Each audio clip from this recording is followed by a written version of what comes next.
really tough to lecture without getting any feedback. So whether you're pre-recording it or if you're delivering it without hearing if they're like, laughing at your jokes or if they're like falling asleep or getting confused, it felt like a lot more work to keep them excited and interested in the course materials than it would be in person.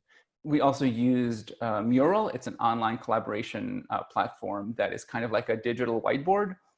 So students could work together to add ideas, images, move things around, kind of brainstorm by using these digital Post-its or sticky notes. And that was a really, really useful way to have students always be in this active dialogue. You perform a lot more when you're doing this. You have to come up with the energy. And that was some of what is exhausting, is that you're talking a little bit into a void. I use breakout rooms so much in CS 25.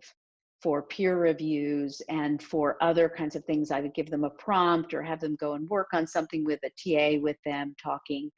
When they came back, they were much more sort of engaged and willing to talk. The students, if you just ask them, they will tell you exactly what's going well and exactly what's not going well. And they are, in my experience, quite generous in the suggestions they'll give you for how you can make small tactical improvements to enhance their experience and your own teaching experience in the class. And I was really surprised actually by how well the Canvas discussion feature worked for us to build community, because it was asynchronous, so they weren't really meeting face to face. I solicited suggestions from my students at the end of course for how I could do this better. And we had live discussions in groups on Thursdays. And I did not make those groups the same as the Canvas discussion group, but that's what the students wanted. Like, they were building a community within the Canvas discussion group, and they really wanted to maintain and build upon those relationships in the live discussions. We had to really lean into all of the capabilities of Zoom and some other tools we used. So that means that we used chat really heavily to allow students to ask us questions, ask each other questions all the time. We used chat while students were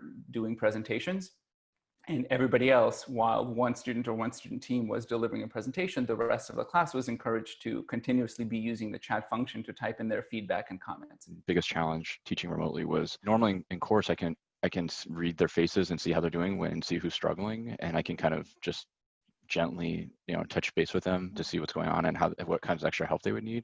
Whereas on the remote learning format, I found it really difficult to do that. And it was really much more driven by the students who knew they were struggling or would reach out. So it required a lot more initiative on their side. What do you need to say in order to be present for the class? So sometimes we would break out into breakout rooms and just sort of give the students a chance to sort of check in with each other. Encourage people, if they possibly could, to leave their video on. Because I know for myself, if I'm muted and my video is off, I'm just far more tempted, just be distracted, right? Look at something read my email, whatever. So I asked people at the beginning to really make an effort to not do that, to be present during class so that I could see them and they would be as engaged as they possibly could be.